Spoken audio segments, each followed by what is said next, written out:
Why, hello there. It's me, Jeremy, your favorite bald dude telling you about Standard and Strange, a store and a brand with simple rules. Sell clothes they themselves would wear, manufacture it ethically, and build it to last. From boots made in Oregon to loop wheel garments made in Japan, find all the best clothes for your wardrobe at Standard and Strange. StandardandStrange.com.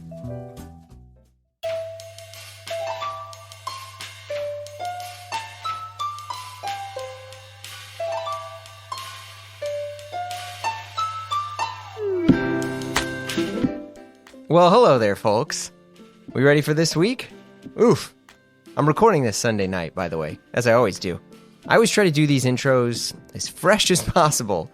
And all of you love the run-on sentence, Jeremy, so here you are. Wild week. Wild week last week, probably a wild week this week. What is a normal week, though? I mean, what is it, just like you get the same sandwich? Like you have a yogurt, you get a yogurt, a little iced coffee or something? For some reason, it revolves around food with me. Who knows? Yesterday was Father's Day and Juneteenth, and my daughter made me a paper crown and gave me a Paw Patrol Father's Day card. By the way, I think Paw Patrol is trash, but I love my daughter, so therefore I like Paw Patrol. But she's never even seen the show. I have no idea why she's so obsessed with those dogs. I guess I would be too. I mean, they are dogs, they fight crime, but they ain't no Scruff McGruff. Chicago, Illinois, 60652. You guys remember that? Scruff McGruff? Whatever. I might sound old. This week, I'm joined by Isaiah Lester. He's a television and film writer and recently wrapped the series Blackish on ABC. I love talking with writers because, man, they are open. They come out quick and their stories are insane. And Isaiah's were just as crazy. We chat his life writing sketches and how he found his way into the entertainment industry, his love of a good jean short, we all love a good jean short, the awkwardness of wearing sports jerseys with players younger than ourselves, and we go deep on sneaker culture. By the way, he has a killer podcast called History of Heat with his brother, comedian and writer Yasser Lester, who's also been on the pod, and you'll hear us jump straight into that. All right? It's Blamo. I'm Jeremy Kirkland. Let's go. You and your brother are like literally perfect co-hosts. I mean, oh man, yeah, I'm serious. Because I mean, your brother's been on the show and stuff before, but like, I don't know if it's a brother thing or just the fact that you guys are both like strong writers, but you're super quick on wherever the other person's going. Like, and it's hard. I mean, there's a reason why I don't have a co-host because I'm a fucking clown. So it's just like, yeah. So yeah, I mean, I think it's probably just growing up, like how I think the one thing that makes us strong at it is that it's just been our dynamic for years, you know. Yasser's very energetic. Mm-hmm. He's got big energy and he's really, I mean, he will literally say whatever is on his mind. It doesn't matter if it's the weirdest thing anyone has ever said. But I'm a little bit more, I wouldn't say calculated, but I think my thoughts out a little bit more. And I've never been afraid to be like, dude, what are you talking about? You know what I mean? And he's never been afraid to do the same to me. So I think that it's really like, it really is that like, you know, that childhood dynamic. And I grew up as the middle child. So I always had to get my words in where I could get them in. And, you know, my sister is also a very big personality. And I would say I'm definitely the most muted out of the three of us. Are you the peacekeeper amongst I'm the middle child too. Oh, you're a middle child, man. Bless you. Bless you. It's a hard life out there for us. It truly is. I think I am. And it's funny because I don't wear the hero cape as often, you know, like there's something to be like, we all keep the peace a little bit, but I feel like there's more of a presentation when somebody else does it. And I kind of just do it like, I'm like, what's her name? Jennifer Garner in Alias, you know? I would just sneak, it's a deep cut. Yeah. I would just sneak in there quietly and fix something, put a little Band-Aid on it, and then I just slide out. And then all of a sudden everyone's like, oh, this is fixed. I wonder who fixed it. It's like, I did.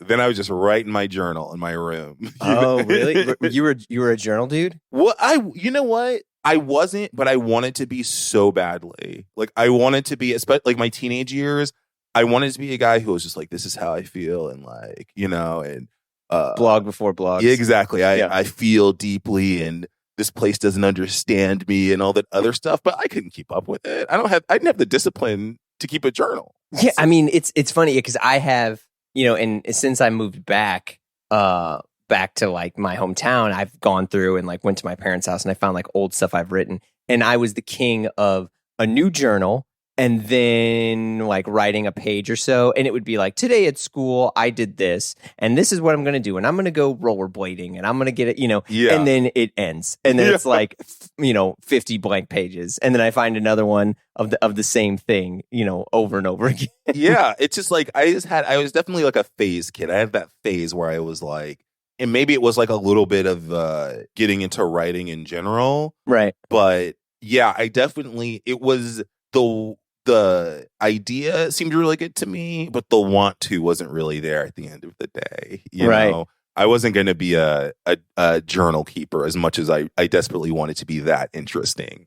What other stuff were you into at that time? What was I into? I really loved music. I was really getting into movies and like, as odd as this sounds, I got into like reading scripts. When I found out they printed, like I go to Barnes and Noble and I found out they were printing screenplays. They usually do like any classic movie or mostly like the movies that were going to be nominated for awards that year. They would release the actual physical script. Is this still a thing? It probably is. I don't know. I haven't checked it. I haven't done this in a while. Yeah. But wow. That's what I was into. I would read those. I love sports. I would watch sports. I was really into college football in the time, especially being from the South. Yeah. So I was kind of obsessed with it. I think that's about it. Like sports and movies. Those are my two big interests. What were the movies that like, because I feel like especially now people will go, and there are a bunch of movies in the 90s that I think when they came out were more or less duds. And now people have really revisited them and been like, oh, this is like one of the most pure, beautiful films in history. Like a lot of people are like that with like Clifford, like Charles Grodin and Martin Short. Oh, I love Clifford. Yeah, see? Yeah, I love that movie. I've probably watched it, more times than I can even remember. I love that movie. It's great. Yeah. But like when Martin that came Short, out, like a little boy is just like, it is though, and he had that flute and like, it is just, that movie I always loved. So, I don't know. It was like a combination of two things. It was like I loved Adam Sandler movies, but I was also getting into Paul Thomas Anderson. Whoa, you know what I mean? And there was kind of like we watched a lot of kung fu movies and weird indie movies because I feel like kind of like that early 2000s period was like prime time for true like emo indie films where it's just like, this is just about a guy who likes a girl and the guy's kind of fucked up, but the girl's more fucked up and he figures that out at the end. And that's kind of like the whole thing of the movie. Yeah, that was like Greenlight Project stuff or whatever it was with like Ben Affleck. Yeah, Ben Affleck and Matt Damon. Everyone was all into Good Will Hunting. Yeah. It was just that time. So I watched a lot of those movies and I don't know. My brother worked at a kind of like a thrift store, except it was all for like, it was like records and CDs and books and in movies. And he would, let's say, borrow these movies and bring them home. And we literally had this like kind of like this banister, like this shelf really that ran from one into the base of the basement to the other. It was very long. And we just had DVDs all across there. And then we started, by the time I went to college, it was like almost two layers of them. So my brother would just bring home movies, or I'd go there and pick one, or I'd go to Blockbuster and pick one. And we would just, that's how I killed my time. And anytime, like, I feel like anytime my friends wanted like a chill night or whatever, my house was always the house because I had the most movies to pick from. And the problem was that with this is that like, I'm not a big house guest guy. I wasn't a big house guest guy then. I'm not a huge house guest guy now. The movie or the attitude? The attitude. The movie, I like the movie more than I like having actual house guests. Fair. But so we would just like, that was kind of like the default. We'd all watch movies and stuff at my place. And that's kind of what I was into at the time. I was getting really into storytelling and how people told stories and how this person might tell a different story than this person, and how these two people might tell the same story but in a totally different way. And it really started to spark my curiosity for, I guess, the kind of work that I do. Yeah, because I was going to say, I mean, I feel like it's less common for people that, are writing for TV or writing for like film and entertainment like you, like know that that's where they want to be at a younger age, Yeah. I think that in general, I feel like it's insane. I feel two ways about it because, like, one, I was extremely lucky. I kind of figured out what I was good at early, and I figured out I had a true passion for it, and I had a drive to, like, okay, these are the things I want to achieve. This is what I want to do. I didn't necessarily know how long the process takes. I thought, you're Quentin Tarantino or you're Robert Townsend, and you walk into a bank and you say, I want to make a movie, and they give you money to make the movie, and then you make the movie. That's not how it works at all. And on the other side, I kind of think it's insane to have that expectation of people, like, to be like, oh, you're 17 years old and you knew what you wanted to do. And that's what all 17-year-olds should know. Right, you know? right. Because you got to pick a school based on, what you want to do and all that other stuff. Did you go to school? I did for a couple of years. I went to Auburn. Oh, and hell yeah. And I dropped out because I was like, because it's weird. Like I said, I was a big college football fan. And then, like, I remember after the first season, the dust kind of settled. the season ended. The tailgaters left, and I was just in Alabama, and I was just like, "Oh no!" I've got to remedy this. So I was there. I moved back home for like a year or two, and then I went to film school in Vancouver. Whoa, yeah, that was like clearly one of the most important decisions I ever made. Not only to just jump kind of head first into the film business and trying to learn as much as I possibly could, but also to move that far away from home was really pivotal. It was like, I always say, like, outside of, getting married, it's the best decision I ever made in my life. It really changed the course of my life. What were the other things that were happening though that was there? I mean, is it the fact that you're so far away from home that it's you have less things to rely on, or is it more of just like you're surrounded by other like-minded people, like kind of like New York in the sense that like everybody's like hustling hard and you're like, well, I guess I need to too, Right. I think there is some of that, the being around like-minded people. I hadn't really done that yet. I went to school in Atlanta, or Marietta, Georgia, right outside of Atlanta. Yeah. And then I went to a college where a lot of people from Atlanta go to college for a kind of like that safety net. It was only like an hour and a half drive away from home. Mm-hmm. So I could go home at any time I wanted to. And towards the end there, I would go to class, I would leave because it just wasn't a fit for me. And then I would come back like the next time. If I had class on Tuesday and then Thursday, I would leave Tuesday night and then come back on Thursday morning and go to class and then leave for the weekend because I was just like over it. But I think the most important thing for me was I finally got to be in a place where I didn't have any preconceived notions. Like, I wasn't anybody's brother. I wasn't, friends with so-and-so from this grade or so-and-so's little brother's best friend.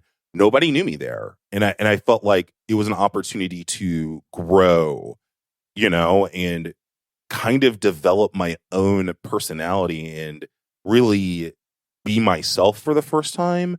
And I felt like at that time in my life, I really needed that because, like I mentioned, I dropped out of school, and I feel like especially in the South, that becomes your identity. I go to Georgia and I go to Tennessee and I'm a Florida guy and all that other stuff. And so, like, my friends would come home and I'd be like, I'm kind of just like, at the time I was working at an after school enrichment program that like helped kids learn through building Legos. Wait, why did you do that? How did you get there? I mean, honestly, I didn't have a job. Okay. My mom's friend at church was like, if he needs a job, he can do this. He can do this.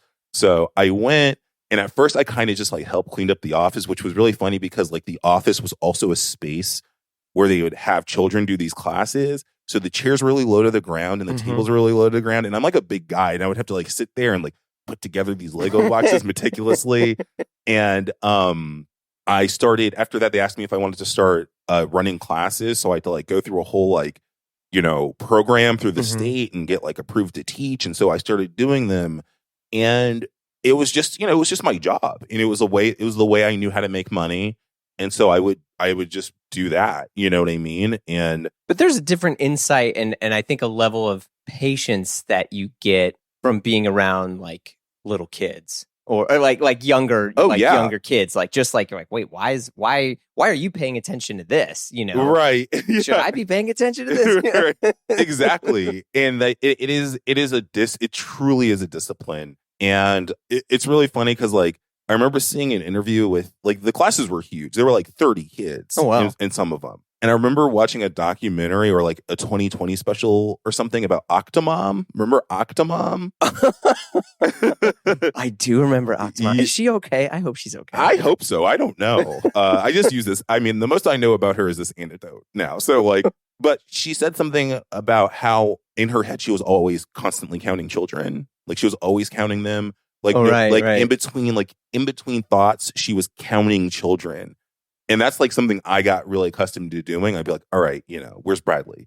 Okay, where's Sarah? And just like, just making sure they're all in line. And it was fun, for the most part, it was really fun. Sometimes it was stressful, but like I enjoyed it, it was just like at the end of the day, I was just like, this cannot be the rest of my life. Like I have to figure out what my next move is going to be. And I was living at home, and my mom was like, you should try to go back to school, And I was just like, the only way I'll go back to school is if I do like a film school, And she had a boss that was Canadian, and he was like, there's a really great film school in Vancouver, it's downtown, all this other stuff. And it was so weird because there was a college fair that weekend at the Gwinnett County Convention Center, and the school I was looking at was going to be there talking to students. It was a weird coincidence. So I went, and like there I was like, 23 years old at a college fair, amongst very, very much younger people. And it just felt like I was like, oh my God, what am I doing? You know what I mean? This is so weird. But I met with the school and I talked to them, and I was just like, okay, I think this might be a cool fit. And I guess like 6 months later, I was on a plane going to Vancouver to live there. Whoa. Yeah. Was your mom cool with it? I mean, obviously she was, but like how? She was really cool with it because she lived in, like when she was about that age, she moved to Japan on a whim and just lived there for like, I want to say like 2 years. How do you get to Japan for? I don't know. She just wanted the experience. So her and a group of friends were like, let's move to Japan. And they moved to Japan. And Does she speak Japanese? She doesn't anymore, but she was once like pretty fluent in it. And she just picked it up. She said, like, no one sat there and taught her. She just figured out, through conversation what words meant for the most part. And she would communicate fine over there, but she really loved it. So she was always kind of like a wild spirit where, my brother and sister aren't that much like that. They are, Yasser, of course, took a big leap. He moved to Los Angeles when I was 19. You know what I mean? And he started his career out there. But my sister's always kind of been a homebody, very close to my mom. Like my mom moved to LA to be closer to us. And my sister followed her right out, But they never really took that big leap. Like they're not big. Like I'm a big international traveler too. I love getting out of the country, and they're not quite like that. But that's something I definitely get from my mom because she's a big time traveler, and she was like, "Look, I did this thing. I think it would be good for you too." And she was right, And it really kind of opened up. I just never saw a world outside of like pretty much like this grid of the South, and then I moved, and I was just like, "Oh man, I might never go back." Yeah, because I can definitely identify with that because like I grew up not in the South, but everyone thinks Missouri is the South. Right. Yeah.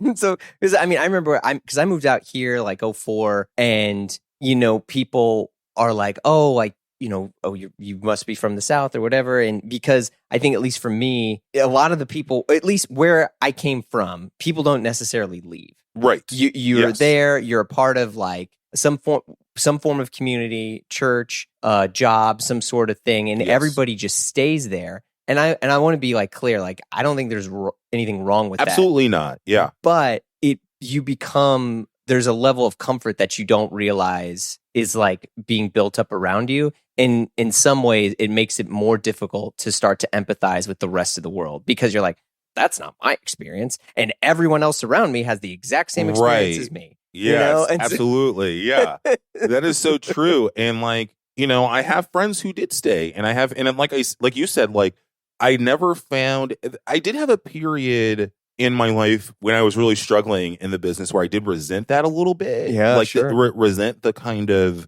the comfort that they had. And then I got over it. And I was just like, this is just the life they've chosen. I have chosen a totally different life. My best friend is the same way. He went to school in Atlanta, went to college at Georgia State, bought a house in Marietta. He has a wife and a kid, and he lives a very great life. You know what I mean? Yeah. And we just have very different lifestyles, but it doesn't change anything, Sure. So I totally agree with that. I think that like, it's whatever your flavor is. I just think that people need a little bit. It's like if everyone could have like a Rumspringa from like their hometown, you know what I mean? And make a decision like, this is what I want to do. Like, no, I don't want to move. I don't want to move to Tempe, you know what I mean? And but I don't want to, just go to Top Golf and all that other stuff. I want to stay home. I want to stay home.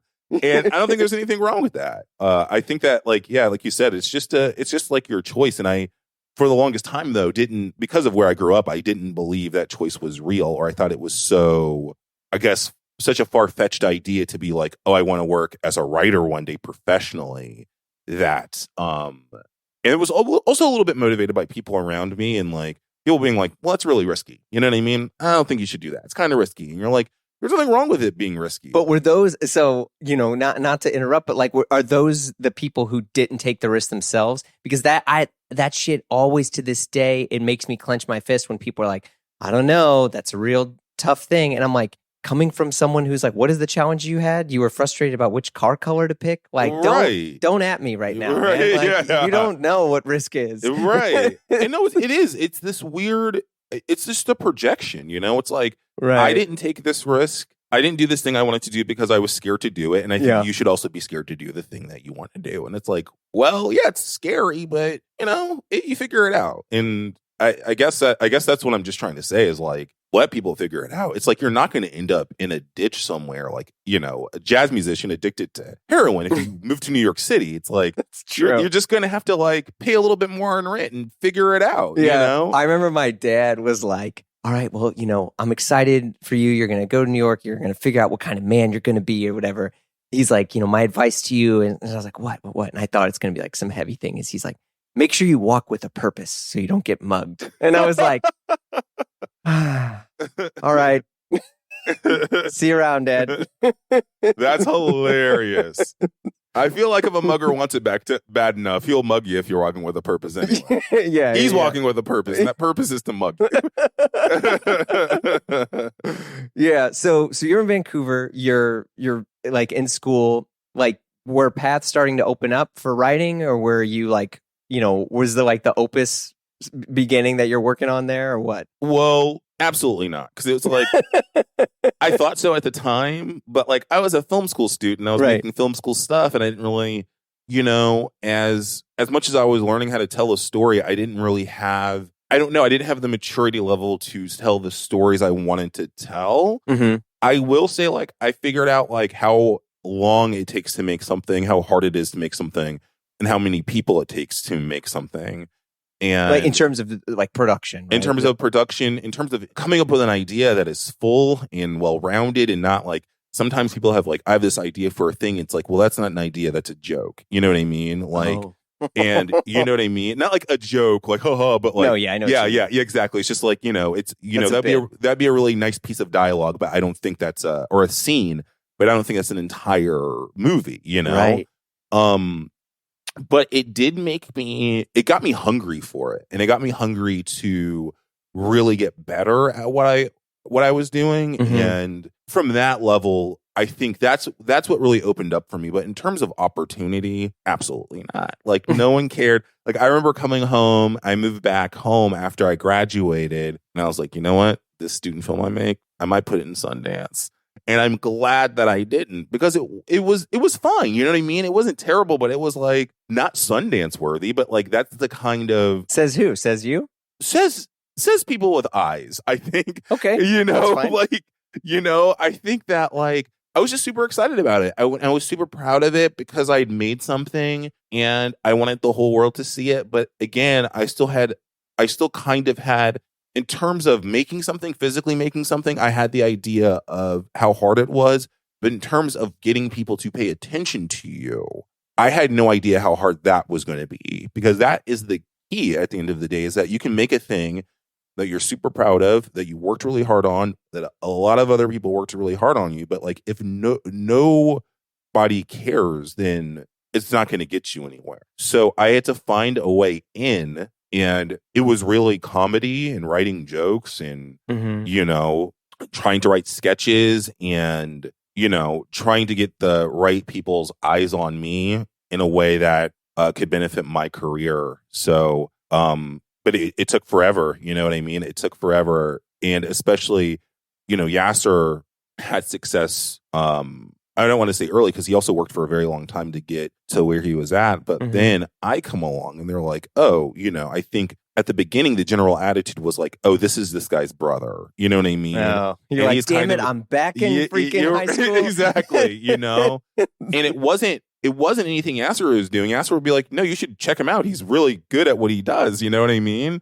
And I think that people didn't take it as seriously initially because it just looked like him trying to put his brother on. You know what I mean? Yeah, and especially I think that there is an assumption of like nepotism within Hollywood in general. And sometimes it may be true, and other times it's not, where it's like, no, that person is telling, no, that's that dude's brother, and he kind of sucks, but he's in here anyway. Right, exactly. So yeah, absolutely. There's definitely both sides to that, to that situation. So I just felt like for that reason, I had to be like even better than people expected. So you're like more driven because of you're trying to break this assumption. Yes, absolutely. Which only helped me out in the long run, you know? But yeah, film school, it was like a great experience, and it was really fun. Like I said, I felt like I figured out more about myself and how to live alone. And I don't know, like that true freedom I felt of like, there's no one around. Like, you get to make your own decisions here. You don't have to make your decision based on anything else. That's the most I took away from it. But like in terms of content, I had fun. I made a lot of really stupid stuff, but I didn't have anything to put on the reel. Like no one's gonna ask to see that. I mean, if people want to see the reel, I'll gladly show them. But like, it's not anything that's gonna blow anybody's mind. Were you ever doing like Channel 101 or Channel 102?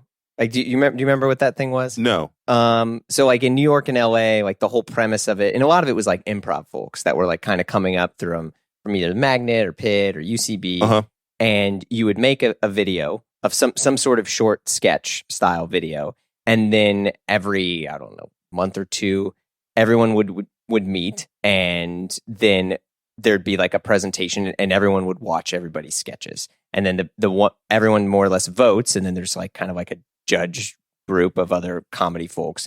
And then if you win, you get to come back and be the presenter, and like you basically you like get greenlit for like another episode. Oh, that's cool. Yeah, I didn't even know about that. Yeah, the dude who did Rick and Morty had launched it was like a Channel 101 show, and I think he got all these cease and desist because this is way before Cosby got canceled, but it was the show called House of Cosbys. And it was like a dude that had a cloning machine who cloned Bill Cosby's, and like he had like a bunch of Bill Cosby, like, but anyway, it was it was a good way, and a lot of people talked about this, is like how to write, but also like to remove their ego from the writing, because you're essentially rejected all day. Yes. And you get some, air quote feedback, but like you just poured your heart out on something, and people are like, that's cool. But people didn't like it. Okay. So anyway, and you're just like, whoa. Yeah. No, that's cool. I didn't know about that. Yeah. Yeah. I don't know if it's still around now, but a lot of, especially people I think that are kind of like around our age, they have talked about like as that being their sort of like their college, per se, of like, oh, I just learned how to not be so attached to everything I wrote, and to just write and write and write. Yeah. Yeah. Yeah. That's definitely a skill too. Like, you can't, I was definitely one of those people for a long time. And I think also that's something in school that I learned too, was just like, oh, these are literally just words. And especially when you start, working in TV, like things are like, you'll say something. And I've worked in late night before too. And late night is savage because like, What was the late night stuff you were doing? I worked on the Tonight Show. Oh, That's okay. the reason why I moved to New York. But you'll do something and someone will be like, you know what? I really like that. We should make it. It's going to be a big show tonight. We got Ariana Grande tonight, You're like, oh, cool. Everyone's going to be watching this one. So like you get, there's kind of like 3 stages of, there's a big meeting. You pitch it. There's a big meeting. The people laugh at it at the meeting. And then you're like, okay, we're going to try to build this sketch out. Right. And then you're working on the sketch. And then it gets to rehearsal.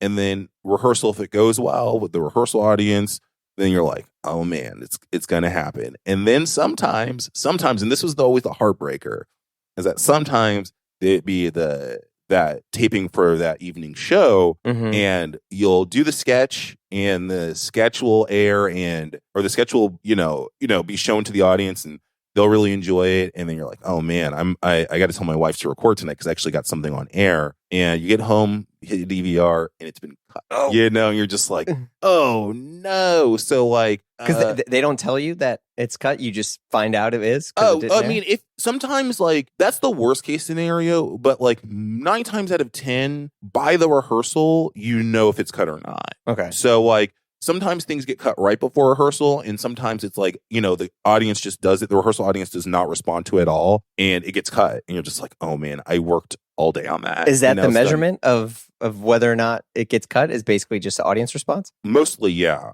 Yeah. Makes sense. And sometimes you pitch something, they're like, okay, we'll finish it. Cause it's just a pitch. Like you have to write like a little script and all that other stuff. And it just doesn't come together like you thought. And so by like, somebody will stop by and be like, let me check out this script for this, this Uber sketch you have. And they'll read it and they're like, this isn't coming to, can we try this and that? You try it and it just doesn't work out. And so it gets cut. And like, sometimes it's like, I'm glad that got cut because that was going to be bad, Attention! Do you even loop wheel, bro? Do you know what loop wheel garments are? Look, I actually didn't, honestly. I was just like, oh, it's a flex, or it's this special kind of cotton. But no.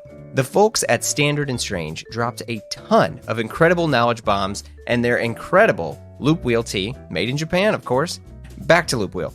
It's an antique circular knitting machine that relies on gravity and uses spring-bearded needles. What the heck? Do you even get it? Look, all you need to know is it's dope. It's better if you want to learn more. Visit standardandstrange.com/loop wheel and check out their new loop wheel tees.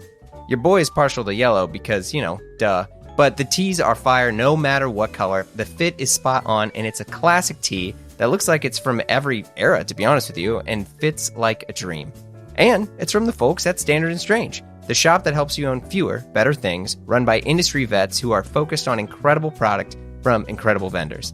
And look, if that's not your vibe, check out some of their huge offerings of Japanese denim or boots. But listen, the shirts, fam, the shirts. So, if you want to know more, visit standardandstrange.com. Loop wheel, baby. That's standardandstrange.com. Hey folks, have you heard of the app Whatnot? Whatnot is a community marketplace that provides members with a safe place to meet online to share their collectible items to buy and sell. But what I love about Whatnot is I get to actually have a relationship with the people I'm buying from. Like the old days. It's not a username with a different colored star or some account like Hotkick69. All right, bro, get out of here. There's now a face to my purchases. And when you're getting watches like your boy, it's paramount. You buy the dealer, not the watch. But listen, there's more. This season, you can join me, your favorite bald dude, on Whatnot for our exclusive show and hang out and talk all about watches. So click the link in the bio and download the app to check it out. And let's be honest, we'll learn about some of my favorite brands, we'll chat with some of the most notable people in the industry, and we'll chat all about watches and even give away some incredible pieces. We've already had folks like Eric Wind and Cam from Craft & Tailored. We've given away freaking beautiful Seikos and all sorts of other stuff. So download the app on the App Store or sign up online at whatnot.com to get started. That's whatnot.com. Check out the app. We'll see you there. But yeah, for the most part, it was like right around the rehearsal. It was like before rehearsal, it's like, will we have time to put this in? Sometimes, like, I worked there at a period of time where Donald Trump was firing everybody like every other day. So sometimes it would be like, okay, we have this thing, and then Donald Trump would fire someone. It's like, we want to sketch about this now. Was this when he was president? When he was president, right, yes, okay. yeah. So it was like 2017, 2018, I want Sure. to say. And he was firing somebody every single day. So like it always shifted to like whatever the weird thing he did that day, we would then have to talk about. So like if you have a mini hoop basketball sketch, it's going to get cut, you know? Right, right. So that's stuff like you can't prepare for, more or less, because you don't know all these things that are going to happen. So it's like you show up and you have to be that nimble of some sort of scenario versus, you know, something you might have been workshopping in your head for a week. Oh, yeah. And it's like, you know, and to be fair, like you stop thinking about it because the task they give you, like, you know, you get, you know, a list of the guests that are coming in that week and like musical performers and like, oh, we think we can get, you know, Bill Hader to be on this one sketch. He wants to do a sketch, or like The Rock came and wanted to do like a bunch of sketches. So it's like, we have to write a bunch for The Rock, you know? You're not even thinking about the news really, even though you're constantly getting like updates on like what's going on in the world because you have to write jokes, you have to write sketches. You don't really think about it like, oh, this is just what's happening. It's not going to change drastically, especially right before we tape, right? And it's just like, nope, it can just happen anytime. Something weird can happen at any point, and then your whole thing is changed. Like you don't go in thinking like, oh, you know, Donald Trump's going to fire the Secretary of the State, and I need to be prepared for that because that can happen any day now. It's like, you don't think about that. Sure. You're just trying to do whatever sketch you can for whoever is coming on. Right. And so, I mean, that's got to be a very different muscle that you're like learning, of just like the speed at which you have to come up with content. Yeah. And I tell you what, it's like that thing where it's like running, you know, like it's like you start running, and like before you know, like you're tired after a mile, then before you know it, you can run that mile. Yeah. Then you get tired a mile and a half, and before you know, you can run it.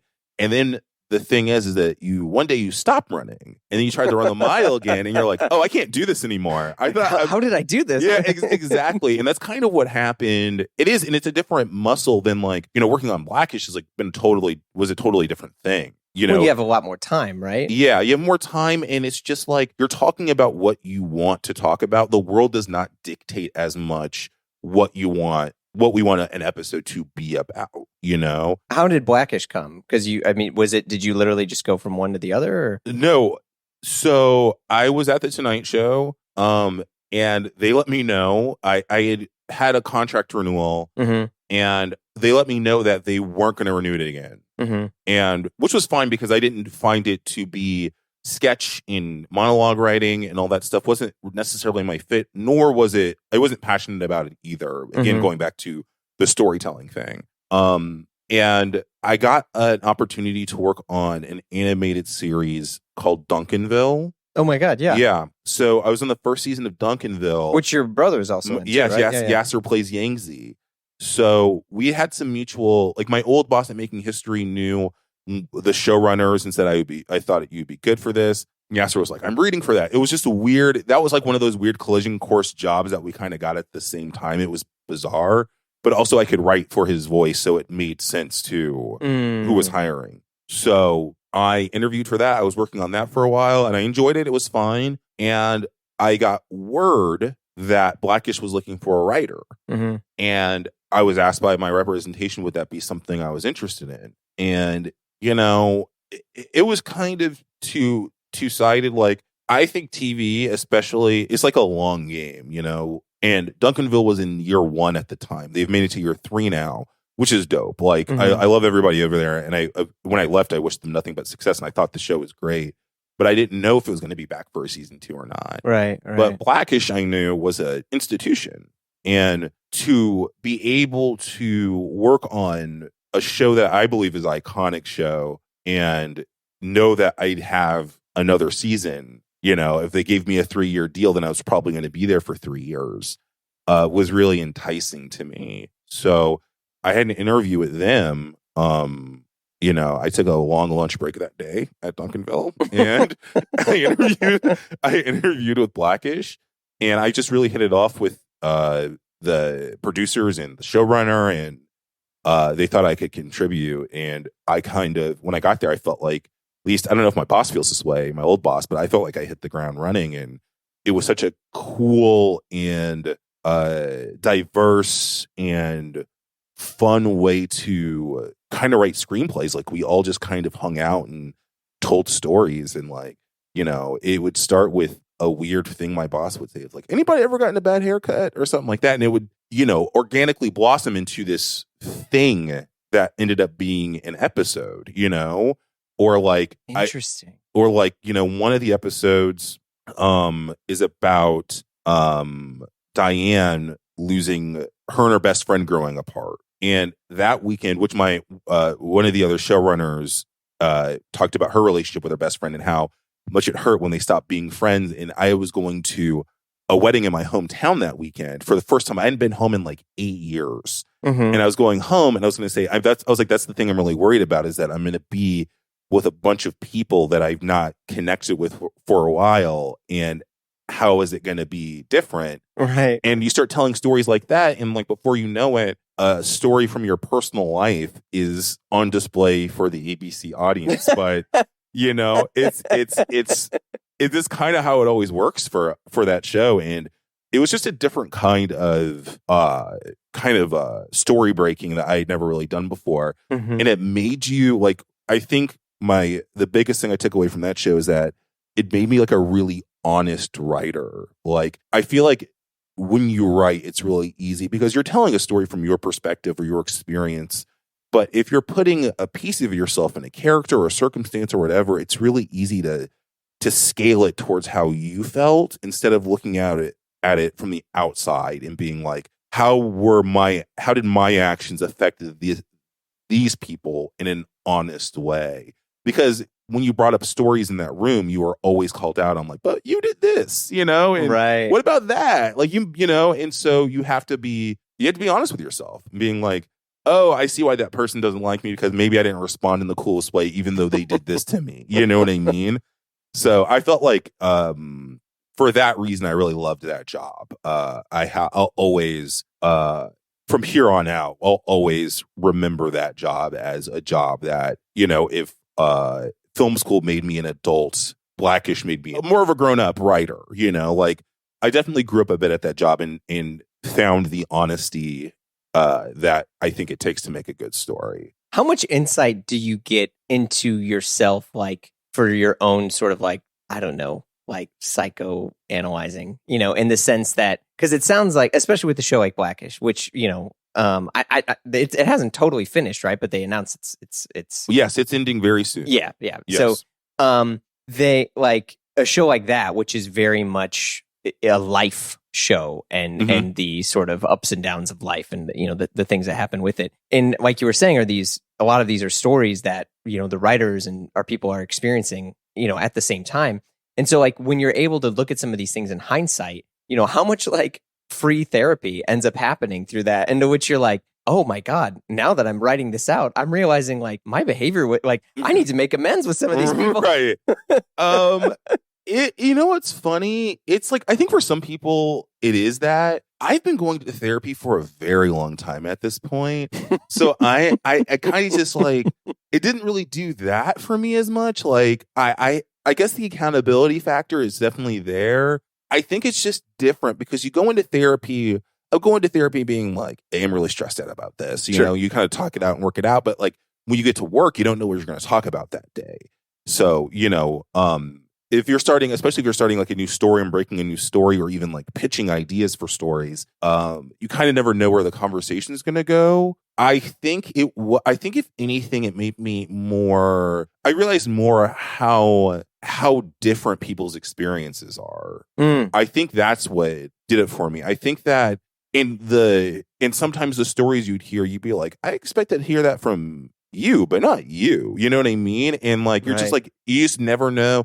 It's like kind of cliche, but it's like, you never know what's going on in somebody's life or what's happened to them. I think it was more that it gave me that perspective on others. And the introspective stuff is like, I would say that's like being called out in the Blackish room in a lot of therapy, you know?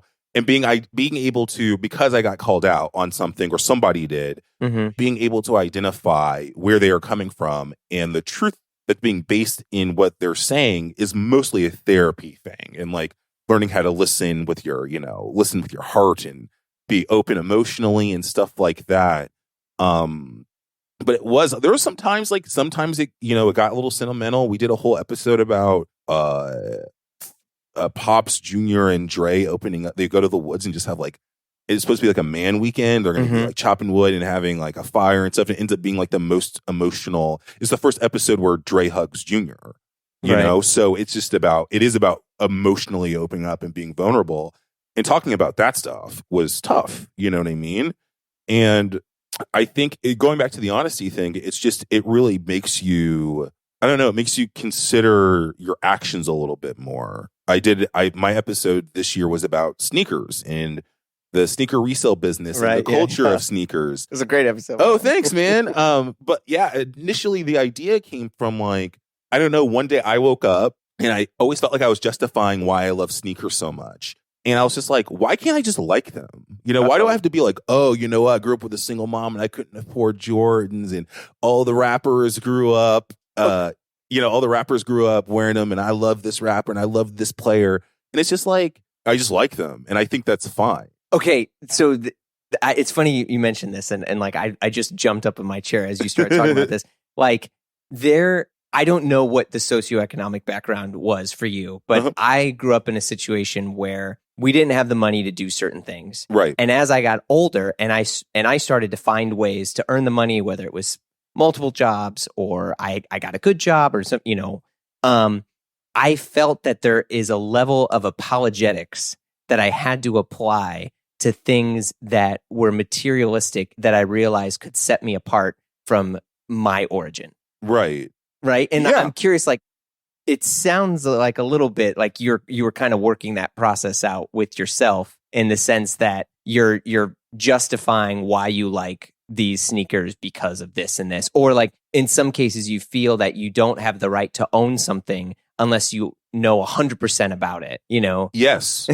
No, I mean, you said it perfectly. Like, that's what it was. Like, my mom was a single mom, and we, like, if we were lucky, we got like one pair of really dope sneakers a year, and that was always my thing. I remember I got my first writing job, and I was like, oh man, I've got to buy these Jordan 6 Carmines. I always wanted them and worked so hard for them. Oh yeah. And it was like you said, it was a level of like an apology I was making for myself, or like even a defense of like, how could you spend X amount of dollars on these pair of sneakers? And it's like, well, it's because I didn't have them growing up. And, and I get really defensive about it.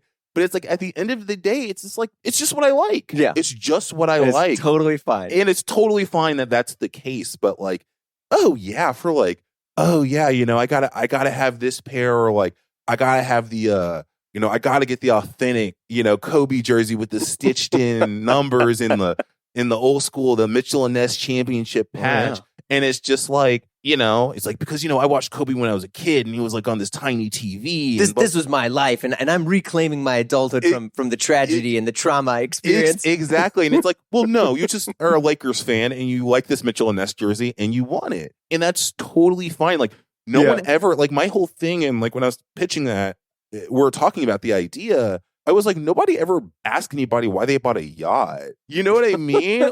Because I didn't get this, and I always wanted a yacht. Exactly. It's like, okay, why do you have 4 racehorses? You know what I mean? No one ever asks those kinds of questions of people of like, a certain economic standing. Sure. So it was a thing that it was my defense mechanism it was a justification of me making a purchase that seems ridiculous to somebody who's not into the thing that you're into. Yeah. And so I always had that ready, being like, it's because of this, man. It means so much more to me than this person and who's wearing this pair of Supreme Dunks or whatever. And it's like, it doesn't. You guys both want the shoes. You guys both think the shoes are great. You know what I mean? And that's the bottom line. And there's a lot of like sneaker entitlement out there where what a phrase. Where like, somebody will, like, a shoe will sell out really quickly, and they're like, man, I really wanted these Virgils. Man, I was up at 5. I've been following Virgil forever, you know.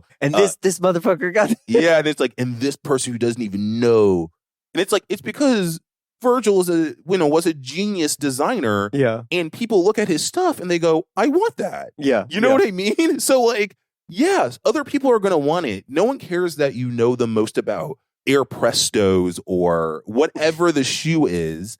They're going to buy it if they want it. And that's the game. Oh my God. I feel so seen. Like, yeah, I mean, because that's always been my attitude. And this is, I'm going to try to not get emotional with this stuff, but it's like, I have felt like I don't deserve any of these things. Yeah. And so I need to be the expert when I get it. Yeah. So that way I can explain to someone who thinks I don't deserve it. And you're at least for me, I'm a lot of times I'm more focused on the optics of me having something. Yes. Versus just like, do I really want it? And just the joy of having it. Like I don't need to, explain to someone why I own this or try to, right. You can just exist. Like, yeah. Yeah. No, and that's exactly it. And I'm sure that had a lot to do with why I know so much about sneakers as well. I never really thought about it like that, but it's very accurate. Like you have this language that you can use to someone and they can be like, oh, that guy's really into whatever. He's really into sneakers. So like, that's why does he have so many pairs of shoes? Right. Oh, he knows a lot about them. Yeah. Oh, okay. That explains exactly. it. Yeah, exactly. He knows everything about him. So like, but I had this kind of like coming to Jesus way too late. It was like last year where I was just like, dude, you don't need to go after every pair. There are. How many pairs do you have? Oh man. I actually just got rid of I think I just got rid of 12 pairs last week. I have about 40 in New York. And then my mom, because I moved from LA and I didn't have a place to put my shoes. Yeah, of course. And so my mom just has 3 boxes of my sneakers. And I'm talking about not shoe boxes, real boxes. Yeah. So I think I probably have a little bit over 60 pairs of shoes. Okay, that's not as bad as I thought. This isn't like, I'm building a custom California closets, of all the sliding of the shoes. And it is a space thing. I will say that. If I had more space, I would own more shoes. Mm-hmm. We already take my entire loft in my apartment is nothing but sneakers. So if I had more space, I would definitely have more there. But it also got to a point where I was just like, I don't really wear these. I like these at the time. I was just kind of I missed out on this drop, so I just did this release. The FOMO drop. Yeah, the FOMO drop. So, but there was a point a few years ago where I was close to about 100. Oh my! But I sold a lot of them. I like to donate good pairs of sneakers that I don't think people would find or get donated. That is the greatest, most generous, amazing flex of all time. And that happened to me at one point. I was on flow team with a friend who was at Nike. And do you remember when it was all the All-Star packs, the Galaxy packs and everything? Oh, yeah. So I had gotten all the Galaxy, the KDs, the Kobe's and the LeBrons and all this stuff. And it was, and then the Foamposite Galaxies. The Foamposites. And I, at the time, was basically just a Jordan 3 white cement. That was it. That was I was just I don't need, so I had all this stuff. And in my neighborhood, and I want to be very clear, I wasn't some sort of fucking white savior guy. But in my neighborhood, I saw this kid always getting messed with. Right. And made fun of by other kids because he didn't have dope shoes. Right. And one day I was walking by, and at the time my wife was like, you have so many shoes in this closet. Can you just get rid of some of this stuff? And I walk by and I see him. And I'm like, hey man, what's your shoe size? And he's like, oh, I'm 10.5. And I was like, wait here. Yeah. And I just was like, boom. And just gave him all these shoes. And in a weird way, I feel like I did that more for me than him, but I'm like, you know what? I just did it. Forget it. But it's it's the greatest feeling to just lace some random person out with just all heat. Oh yeah. It's the best. It's the best. And I just think it's growing up, like I said, we were before we had Jordans once a year, we were very, very poor. You know what I mean? Yeah. And I just remember having to go to thrift stores or getting free clothes from donations and stuff like that. And the stuff always sucked.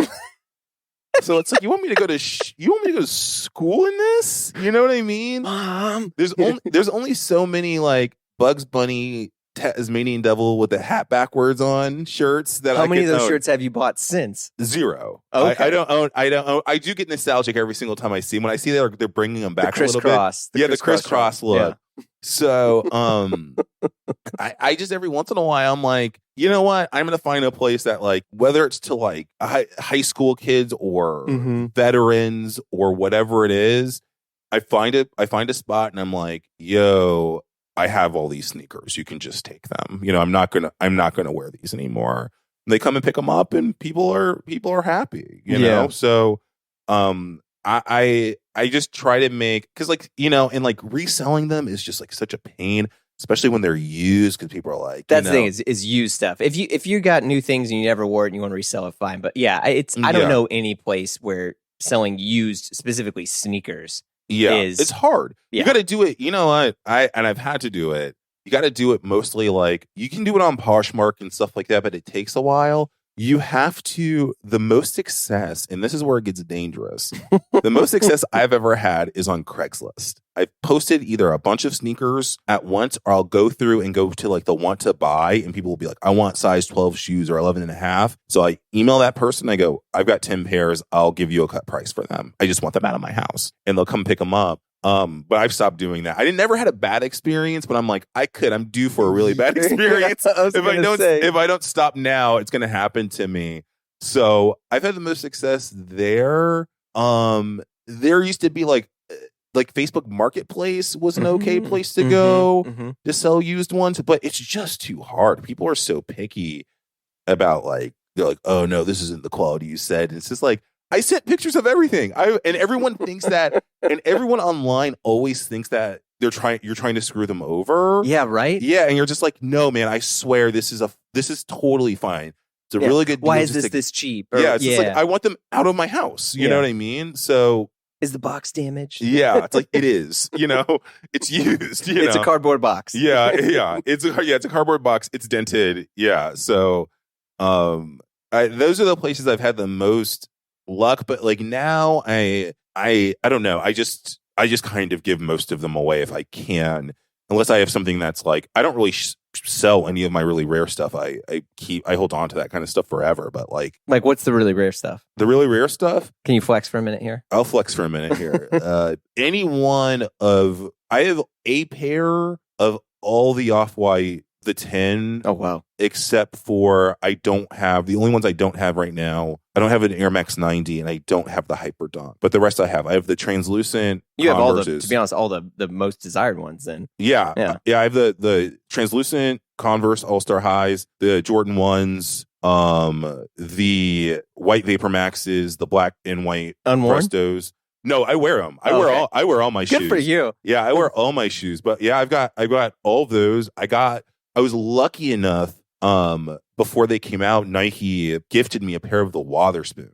A month before they came out. The Air Max ones, the rainbow ones? The Air Max, the 97/1s. Yeah, that was like the corduroy multiple color. Yeah, absolutely. I hold those in very high esteem in my collection. I'm trying to think of what else is like really, those are like my real true bangers. I mean, because I think you just listed a little over, maybe less than 15K of shoes just with some of those. Oh yeah, and like the Vaporfly, the Off-White Vaporflies. I have 2 of the Off-White.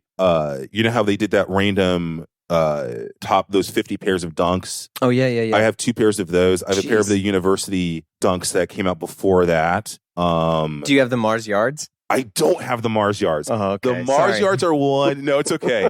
The Mars Yards are one that the OG Mars Yards are one that I really want. I got the ones with the overshoe, but I ended up selling them because I was just like, I don't know how to wear these. Well, you know, they cut them off. Yeah. So I thought about that, and I was just like, would this feel the same to me? But I don't know. That's a very coveted pair for me still. I need to get those. I think as of this recording, the Mars Yards are like $6,000 or $7,000 now. Oh yeah, they're crazy expensive. And I think that's for the 2.0s. I think the 1.0s are like over 10 grand. Oh yeah, okay. The 1.0s are $14,000. Yeah, it's insane. It's insane. They're so expensive. But I love those shoes. I really want those.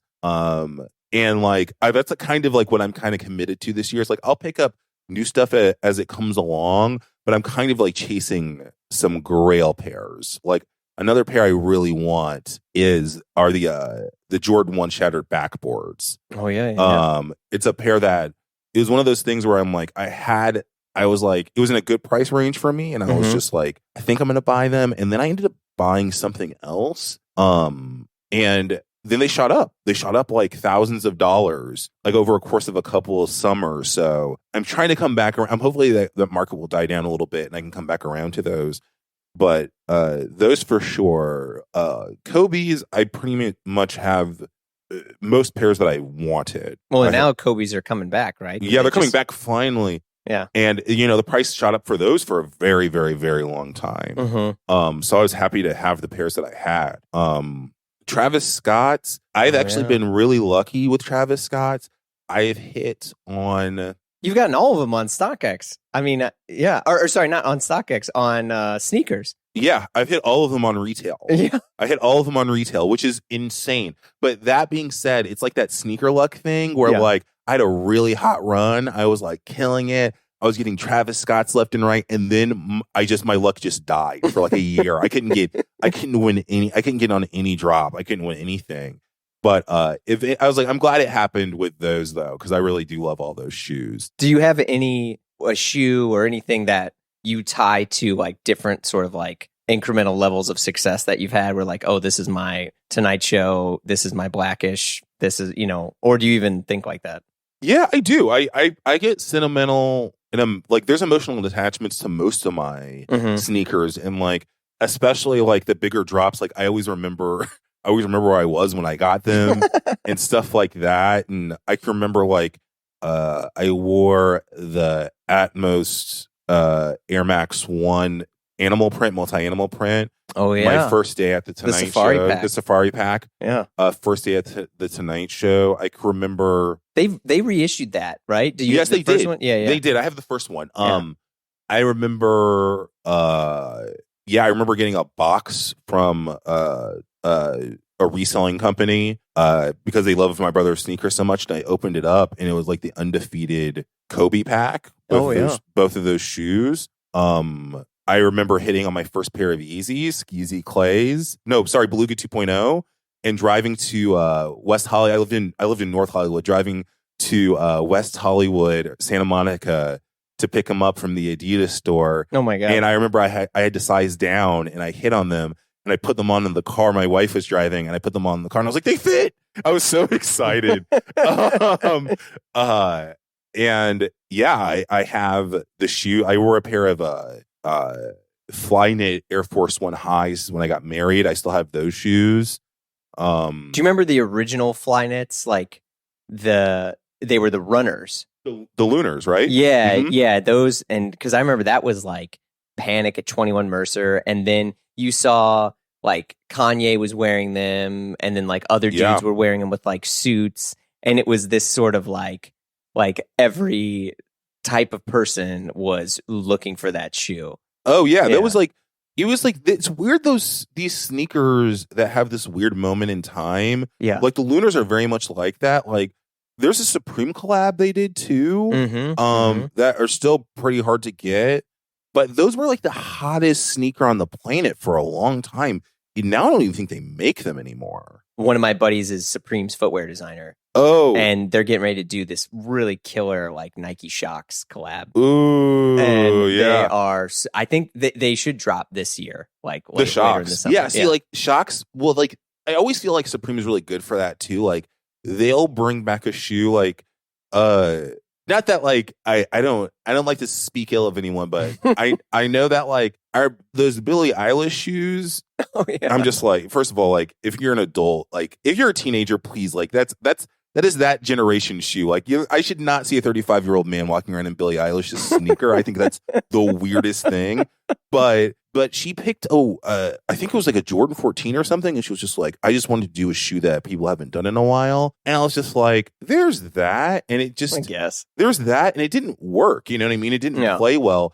But Supreme, I think Supreme does this really well. Kith does it well with like Asics. Where they'll find a shoe from the archive that was like had this moment in time, and then they'll do a new thing with it, you know? Yeah. And I always feel like Supreme is really, really good for that. Like they always have a weird, fun shoe you didn't see coming with a collab, and you're like, oh, that's cool. And it ends up being dope. Yeah. What has been some of the other like clothes stuff that you've been going after? Clothes? Yeah. Oh man. Like, are you an Ame guy? Are you? I'm an Ame guy. Yeah. I don't know. I do a lot of like, I try to look around for stuff that's like truly unique and speaks to me in a way that's really fun. Mm-hmm. Like I have like the stuff that I like Ame, and like I've got the Kith, and I've got things like on that level that are all like they make very good stuff. And like the streetwear side of it, I'll get like Palace or whatever. Oh yeah.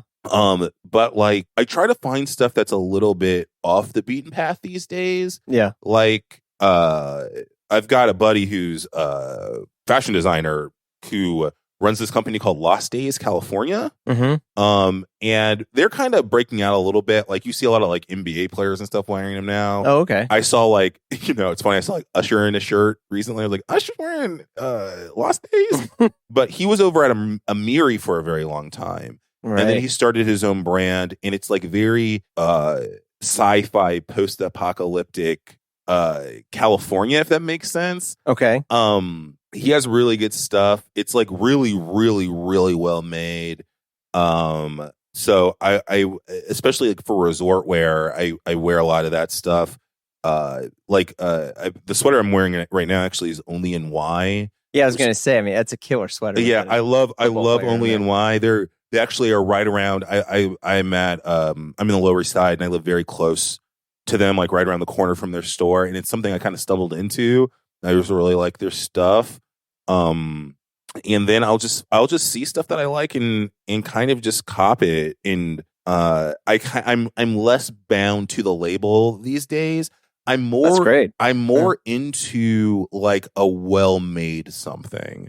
Rowing Blazers, very well made stuff. You know what I mean? Like I've got like a handful of sweaters and like rugby shirts from them. There's a company I actually really like called Sticky Baby NYC, and she makes just like really fun, comfortable, original. The jacket I have is actually from their original stuff, and I kind of just look like this jacket's just like it's just kind of like a nylon bomber jacket, and it has in big letters on the back it says "Miss You Bad," and I'm just like, I love that. You know what I mean? It's just like that's the kind of like I said, I'm not really into brand as much anymore. I'm just like, is this cool? Like, is this stuff? But yeah, in terms of what I'm wearing, like that's pretty. Those are like the brands I really like, and I like a nice, comfy sweatsuit.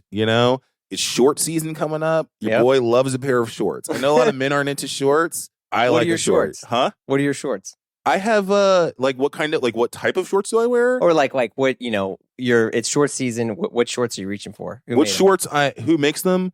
My favorite. I have these Chinatown Market now. They're now called Market. Yeah. Market shorts. They're black, and they have like they often do a lot of stuff with like the polo bear with them wearing, and it's that polo bear like wearing a cardigan sweater, but it's all rhinestone and it's like all different colored. Oh, that's wild. Right by the left pant. I like those. Are you a mesh short guy? Are you like the Eric Emanuel stuff? I like it. I don't know.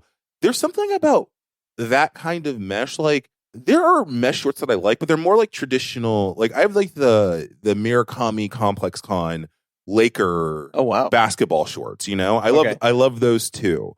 And like that's more of the mesh I'm looking for. I just feel like a mesh short that's that thin, if I leave it out, like if I'm in the sun too long, it's literally going to melt into my leg. You know what I mean? Yeah. Like I just like that's my fear, is that I'm just going to like touch my leg, and then on my hand will be a remnant of my short because they're so thin. But I like wearing terry cloth, like a nice terry cloth short. Basketball shorts, of course. I have the Kim Jones. Kim Jones did a Nike collab 2 years ago with those white striped ones. Still love those. I've somehow kept them clean. I Wow. don't know how. But those are the kind of shorts that I'm rocking. And the Georgia Scuzzy guy in me, like, I'll wear a pair of jean shorts. Don't tempt me. I'll wear a pair of jean shorts. Hello. Yeah. That's great. No, I mean, I tried to make multiple versions of like cut off jean shorts, and each it was too short, and then it was too long, and then it was too, and I just couldn't make it work. And then my wife was just like, "You're just ruining all your jeans," and I was just like, "Okay." Yeah. No, they're yeah. I love a jean short, man. I love a good short. Because I'm like, my wife is like, she's like, "You're wearing jean shorts again?" And I'm like, they go with everything. Like, jean shorts, like, yeah. The utility of this isn't unbelievable. Yeah. Do you do like the high tops with the shorts? I do high tops. I do high tops with shorts. I like that look. A nice tube sock, nice bunch tube sock, a Jordan 1, some shorts, a t-shirt. That's me in the summer, man. That's how you can catch me in. What about like the Fear of God kit, which is like the hoodie and the shorts? Ooh, it's weird because I've gotten a lot of sets like that. Like I have like some really good sweat sets like that, but I can never find an appropriate place to wear them. It's like, do I wear this set on the beach, like a windy beach? Yeah. You know what I mean? But like it's a Malibu walking exactly. set, yeah. Like I don't understand like what I'm supposed to do with them. So I always wear them separate. Like I wear the hoodie as a hoodie and I wear the shorts as shorts with like other stuff. So I do have them. Fear of God, that stuff, it's like, I'm a big guy too. And it's weird because the generation I grew up in, like that kind of 03, 06 era, everybody, especially in hip hop, was wearing everything way too big. The suits were big. Yeah. The jerseys were massive. And I never really liked that look because I just felt like I was swimming in it. And to have that much loose clothing as a bigger dude, it just felt unnatural. You know what I mean? I can understand that. I think there's like anti-fit stuff isn't always that flattering on any body type. I absolutely, I just don't get it. I absolutely agree with that. And I have an essentials. I got an essential sweater, and I got a 2X, which is my usual size. And I put it on, and I was like, "This is crazy. This looks like I'm wearing my dad's sweater, and my dad was Paul Bunyan." So it was just like, it's crazy. So like, some people do look good in it, and I'm like, more power to you. But like, I also, again, don't understand how you're wearing that sweater in those shorts in whatever setting we're in. Yeah. Unless like you go to the airport and you change to the shorts like while you're at the airport, or into the hoodie or while you're at the airport. It's a big climate control sort of flex. Exactly. You got everywhere I go, there's air conditioning, and it's just a little too cold. Yeah, exactly. Yeah. But my legs need to breathe, So it's kind of like that. But yeah, I got sets, but I just don't wear them as that. I like a nice t-shirt. I love a basketball jersey. Like it's sad. Like I'll wear a basketball jersey to pretty much any occasion. I had to go to a dinner once in LA, and one thing I love about LA is that like the weather's good for almost any kind of clothing. Oh yeah. I wore a blazer, I had a kimono blazer. It kind of looked like it kind of looks like a cardigan, but it's a blazer. And me and my brother made these like special model boys jerseys. And so I put my jersey on, and that underneath the blazer, put some jeans on and wore like a dope pair of sneakers. And I like went to Mastros in that. And it's like one of my favorite fits of all time. That's a good fit. Yeah, I love it. I love a good basketball jersey.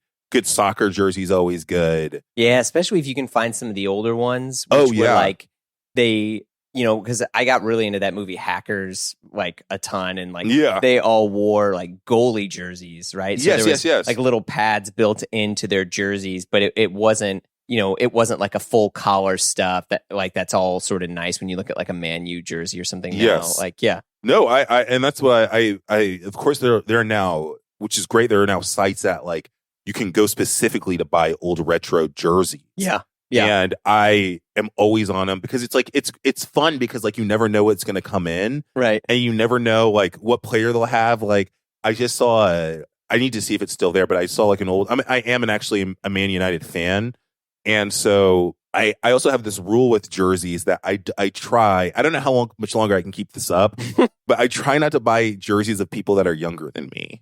Oh, So interesting. I feel kind of weird, and it all started when the Lakers got Lonzo Ball and I was like 30 and I was like, he's 19. It feels weird to be wearing this 19-year-old's jersey. You know what I mean? Like, I'm a grown man, I never thought of it like that, but yeah, that's a good point. I guess I would be somewhat uncomfortable wearing, It's like, you're not my kid. Right, like you're wearing you have like a Trevor Lawrence jersey and you're like, he's 22 years old. What am I doing?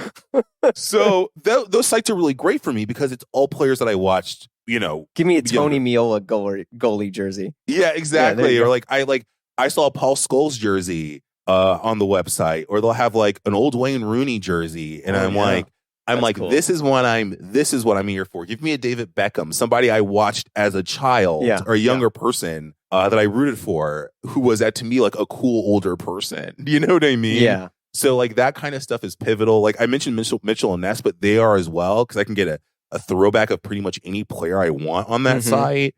Do you ever go baseball jerseys? Oh yeah, I'm a Braves fan, being from Atlanta. Yeah. I actually got my father-in-law, somebody gave him a bunch of, he was like kind of back to the sneakers thing. Like this guy's wife was like, get these old jerseys out of my garage. And he was like, oh, I know, I think they're kind of worth something. So he gave them to my father-in-law, and I went over there, I think it was last Christmas, and he was like, if you help me sell these, I'll give you whatever you want out of them. Oh. And there was a old Hank Aaron, like it was a Hall of Fame jersey. So it was like the jersey was current to the Braves year, but it has a special Hall of Fame patch for like the day they honored him getting into the Hall. Oh, wow. And so I have an old Hank Aaron jersey that I wore pretty much during the whole last playoff run. But yeah, I get into baseball, and like now some of the guys I watched growing up, like they're coming around as retros, like the Andrew Jones and Tom Glavine, John Smoltz.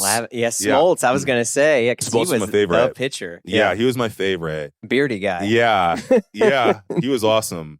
So like those are starting to come around. So I keep my eye out for them a little bit more. But yeah, I go baseball, I go hockey. I'll wear any I like I said, I like most sports. So like I'll wear a jersey from almost any sport. Yeah. I'm trying to think if there's any sport that like I won't wear a jersey from. I liked hockey in the 90s, and I think I just kind of it was maybe because I was more into like the video game or Mighty Ducks, and then I just kind of forgot about everything.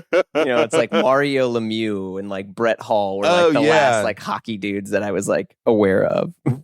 we had in Atlanta, we had the Thrashers for a very small period of time. Is there a team there now? No. Damn. No, they got rid of them. But here's my thing. It's like, you'll have a team in Phoenix, Arizona, but you won't have one in Atlanta? Is there more of a hockey crowd in Phoenix? That's a good point. I'm confused. The Coyotes, right? Yeah. It's random, but like I'm really into like, that's a throwback I really want, is like an old, we had an all-star player, Ilya Kovalchuk, who was really good. He was like the pride of the Atlanta Thrashers. And my mom at her job, she got season tickets. Oh, wow. And no one ever claimed them. It was like a thing. It's like, if you want a ticket, put your name in. And, the Braves tickets would go quickly. The Hawks tickets would kind of go. Falcons tickets would always go quickly, but nobody ever wanted the Thrashers tickets. So I would go to the Thrashers games, and I really got into that team. But like after that, I kind of fell out of love with hockey because it just wasn't in my face at all times. And it's like, I'm not gonna search the channels for it. You know what I mean? Like, where's the hockey game on right? tonight? Exactly. Hello. That's funny. Well, before we wrap, I have a series of random questions to ask you, because this has been amazing. Okay. If you were making a YouTube how-to video, what would the subject be? I would make one on how to secure an open middle seat on an airplane, like next to you, about 85% of the time. Oh. That's what I would do. That is a skill I picked up. I was traveling a lot between LA and New York, and I figured out like changing your seat, watching the aisles, later bookings. You have to watch my video to find out more. But that's what I would do. I would share that gift with the world. How to ensure that there's no one sitting next to you. Like and subscribe. Yeah. Thanks so much. Yeah. And hit the bell so you don't miss any notifications. Right. What's the last movie you saw? The last movie I saw was House of Gucci. And? It was interesting. Wow, you strike me as a very positive vibes only guy. I'm not. But I'll say this. Like going back, I understand like it's hard to make something, but it was ridiculous. Like the movie was ridiculous. It was weird because Who did? It was Ridley Scott, right? it was. And that like I didn't know that until after it was over. I saw the credit and I was like, wait, what? That's weird. But you watch it and you're like, before I saw it, I talked to some friends and I was like, have you seen House of Gucci? And they're like, yeah. And I was like, to me, it looks like it's going to be, to be fair, I went in thinking it was going to be a disaster, but it was a disaster in a totally different way. Like the way it was described to me is that like every character seems like they're in a different movie. And that's how it felt. Oh, that's like a really good explanation. Yeah, the levels are crazy. I don't know what Lady Gaga's accent is. I think she's supposed to be Italian, but she sounds Russian. There's a lot of plot holes in it. There's a lot of jumping back in time, and you don't know what time you're in. Yeah. And I'm like, well, he had long hair before, and then he had short hair. Now he has long hair again. Like, I don't understand what's happening. Yeah. Jared Leto, enough said there. That's the last movie I saw was House of Gucci. It did not disappoint because my expectations were appropriately. Do you hate watch movies? I do all the time. I love it. I love it. I hate watch TV. I hate watch movies. I think it's fun. And I think it's fun because, especially when you work in television or in film at any point, there's something about it's cool and inspiring to watch something that's very well made and everything. But sometimes you just have to cave into the ridiculousness of it all.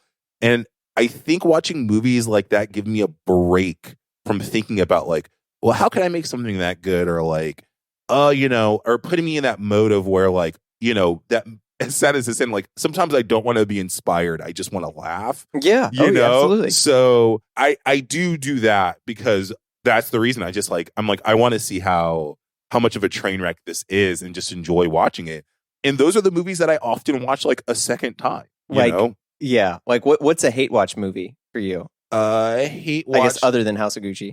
Other than House of Gucci, the classic hate watch movie is The Room, of course. Oh yeah. With Tommy Wiseau, of course, that's like the number one classic hate watch movie. There's a movie that was like a 90s movie about college football called The Program. Oh, I don't think I know that. It has like James Caan and Omar Epps. Oh wow. And it's like very early 90s. And it's about like it's essentially Blue Chips except for college football. And there are no athletes in it, and that almost makes it worse. Like you think like you watch Blue Chips and you're like, oh, this is Penny Hardaway, and clearly he's not like a polished actor. But you watch Omar Epps trying to like cut to the hole as a running back, and you're boy. oh man, this isn't great at all. So I also really like that film. I think that comes to mind first. What is the last album you heard? I feel like somebody put something out and I was just like, I need to listen to this. And I did. Was it Big Sean? Did he just drop an album? I think he did make his triumphant return. I think that's what I listened to last. I've been listening to like, it's weird because like I'll find an album and I'll get stuck on it for months. Like I listened to Donda for like 4 months when it came out, you know? I did not listen to Donda 2 because I didn't buy the stem player. I think it's like going to be up on streaming soon. But he'll eventually cave. I mean, there's just too much money, even though he's making a ton of money off of the stem player thing. I mean, it's ridiculous. It's crazy. So, but yeah, I listened to that for a very long time. And then I'll listen to, I don't know, I'll hear somebody has an album dropping. And like, I know Kendrick Lamar just announced that he's going to be putting out a new record in May 13th. And I'm looking forward to listening to that. I know that J. Cole just put an album. I'm not really a J. Cole guy, but I'll listen to it. New Pusha T is supposed to come out. New Pusha T is supposed to come out. Yeah. I listen to that too. What's the last thing you bought online? I got a pair of the Concept Mellow Air Max 1s. Oh wow! I hit on a raffle. Okay, and I got those. So you go all in on all these raffles and stuff, right? I enter all of them. If there's something I'm really interested in, and it's funny because sometimes I'll be like, I kind of want this, and I'll enter the raffle, and they'll be like, you hit, and I'm like, oh, I'm not coming to pick that up. You know, I'm not going to Columbus Circle to pick that up. But yeah, I enter all the raffles. I'm trying to think if there was a recent drop or anything that I like clothing wise that I bought online. I don't think there has been anything. I've kind of just been waiting for more spring summer drops this year to be coming out. Yeah. And then the last question, what is a movie or a book that when someone mentions you feel they understand you? It will be a movie, and the movie is Punch Drunk Love. Oh, that's a deep PTA. That's deep PTA. Also with Sandler, so that, Oh, yeah, those are the two worlds colliding right there. We're Yeah. intersecting that. Wow, yeah, that's a great, man. I feel like, because, did you like Licorice Pizza, as an aside? I did. My thing with Licorice Pizza, it didn't feel like it didn't feel like a complete movie to me. Bingo. The ending, I'm like, cool, they're going to go do this. Oh, wait, hold on. Wait, why is the credits? Oh, right. Wait. Oh, okay. It was a series of cool and fun scenes. Yeah. But it didn't feel cohesive. And the ending, like you said, the ending really caught me off guard. Yeah. I enjoyed it. I don't think it was his best movie, but I enjoyed it because it was Paul Thomas Anderson. He's really good at what he does. What do you think is the best PTA movie? I think it's funny because I think the best and my favorite are two different answers. I think the best PTA movie, I still think it's Boogie Nights. I think a lot of people look at that. Yeah. It's it's between that and There Will Be Blood for the best one. I think it's Boogie Nights. My favorite one is Magnolia. That's my favorite one.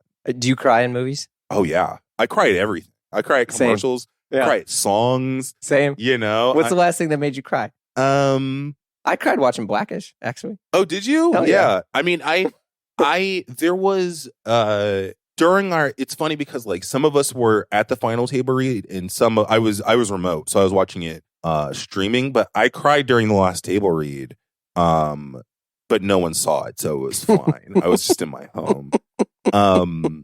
Man, I've had I can't really go into detail now, but I've had some pretty cool career strides that I hit. That when something finally was wrapped up, that I had been waiting to be wrapped up for a very long time, I burst into tears because I was just so. You think about your journey to getting to where you want to go, and it just overwhelmed me emotionally, and just sat there and cried for so it's probably a couple weeks ago.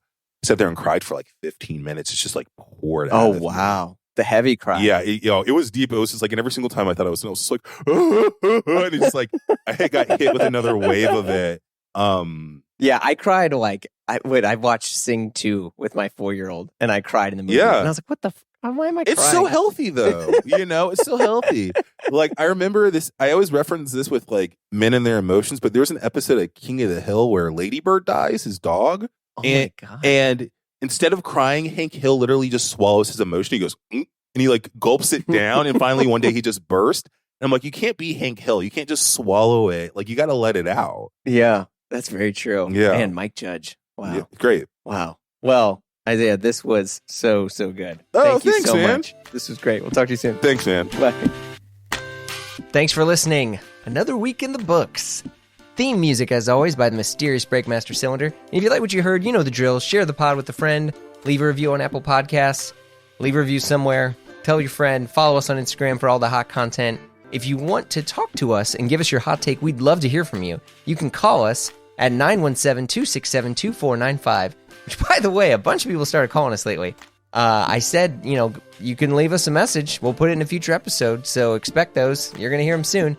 You can also email us like a normal person at info@blamopod.com. And if you want to hang with us and join the Blam fam, visit patreon.com/Blamo, where we have tons of exclusive episodes and our amazing, incredible, wonderful, brilliant Slack community. Okay, I'll see you all soon.